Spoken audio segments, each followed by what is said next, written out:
ஆனா மனிதன் குரங்குல இருந்தா வந்தானுக்கு ஒரு ஆதாரம் நீங்க உறுப்பினரா ஒருத்தரை வச்சிருக்கீங்க.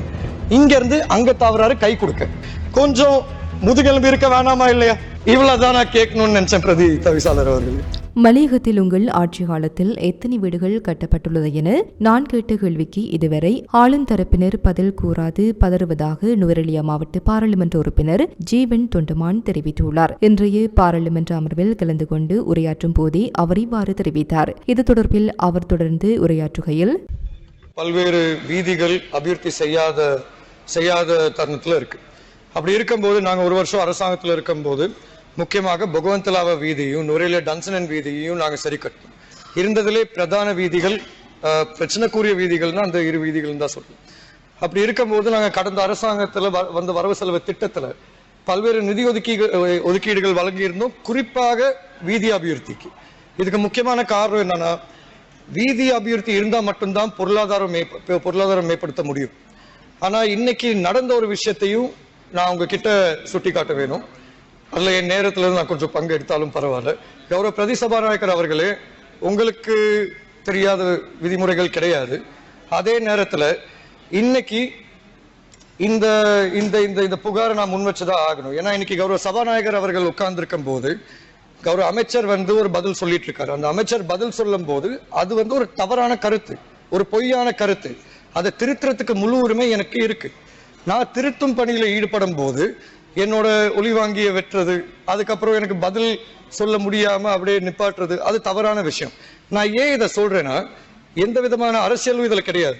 கௌரவ அமைச்சர் அவர்கள் சொன்ன ஒரு விஷயம், நாங்க 2000 பேருக்கு வீடுகள் வழங்குறோம். நான் சொன்னா அது போய் வீடுகள் வழங்கல, ஒரு சர்டிபிகேட் வழங்குறீங்க.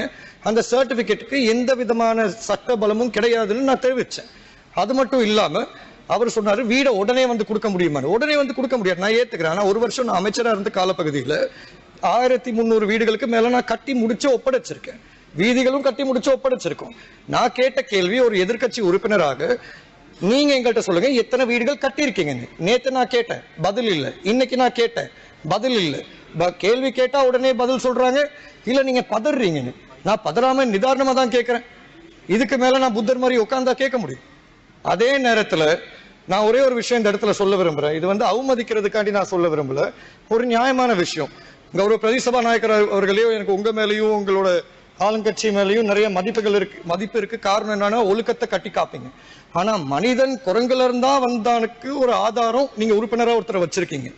இங்க இருந்து அங்க தவறாரு கை கொடுக்க, அது சபை நாகரிகம் கிடையாது, சபை விதிமுறைகள் அது கிடையாது. அப்படி இருக்கும் போது தயவு செய்து அந்த மாதிரி வேலைகளை திருத்திக் கொள்ளும்.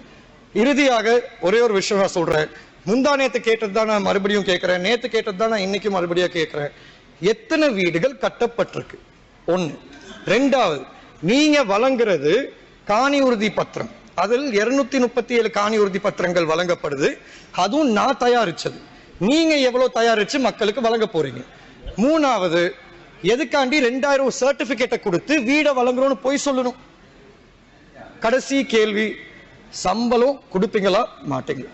கேட்டா சொல்றாங்க கொடுப்பாங்கன்னு. ஆனா ஒரு வருஷம் ஆச்சு, இன்னும் வரல. அது மட்டும் இல்லாம 1700 ரூபாய் வழங்குவோம்னு சொல்றாங்க. 1700 ரூபாய் நியாயமான சம்பளம் சொல்றாங்க. சரி, ஜீவன் தொண்டமான் 1700 ரூபாய் சம்பளத்தை சம்பள நிர்ணய சபையில கொடுக்கும் போது, இல்ல எங்களுக்கு அது வேணாம், எங்களுக்கு 2138 ரூபாய் தான் வேணும்னு நின்ன உறுப்பினர்கள் எங்க? சோ இந்த ஆதங்கங்கள் எனக்கும் இருக்கு. கௌரவ பிரதி சபாநாயகர் அவர்களே, இதெல்லாம் உங்ககிட்ட நான் முன் வைக்கிறேன். ஹேஷா வித்தானாகே அவர்கள்கிட்டயும் நான் நன்றி சொல்றேன் இந்த நேரத்தை எங்களுக்கு வழங்கினதுக்கு. கடைசி எனக்கு ஒரே ஒரு விஷயம் தான் புரியல. நேற்று கௌரவ அமைச்சர் சமந்த வித்யாரத்ன அவர்களோட உரையில என்பிபி மெம்பர்ஸ் எல்லார்கிட்டையும் தான் நான் இதை கேட்கிறேன். அவரோட உரையில ஒரு விஷயம் சொன்னாரு, எஸ்ஜேபி இதை பண்ணியிருக்காங்க, டிபிஏ இதை பண்ணியிருக்காங்க, சிடபிள்யூசி இது பண்ணியிருக்கு. ஒவ்வொரு கட்சியா திட்டினாங்க. ஒவ்வொரு கட்சி, எதிர்கட்சியில இருக்க ஒவ்வொரு கட்சியும் நீங்க திட்டுறீங்க. அப்புறம் எதுக்காண்டி எல்லாரோடையும் உள்ளூராட்சி சபை தேர்தலில் கூட்டணி வச்சீங்க? ஏங்க நாங்க கெட்டவங்க, நீங்க நல்லவங்களா? எனக்கு அதுக்கு யாருமே பதில் சொல்ல மாட்டேங்கிறீங்க. ஏன்னா முன்வழியா சிடபிள்யூசியோட கூட்டணி, இன்னொரு வழியா போட்டோட கூட்டணி, இன்னொரு வழியா எஸ்ஜேபியோட கூட்டணி. கொஞ்சம் முதுகெலும்பு இருக்க வேணாமா இல்லையா? இவ்வளவுதான் நான் கேட்கணும்னு நினைச்சேன் பிரதி தவிசாளர் அவர்களே. இது போன்ற செய்திகளை தெரிந்து கொள்ள சமூகம் நியூஸ் சேனலை சப்ஸ்கிரைப் செய்து அருகில் உள்ள பெல் பட்டனை கிளிக் செய்யுங்கள். மேலும் இது போன்ற செய்திகளை உடனுக்குடன் தெரிந்து கொள்ள சமூகமீடியா.com என்ற இணையதளத்தின் வாயிலாகவும் எங்களுடன் இணைந்திருங்கள். வணக்கம்.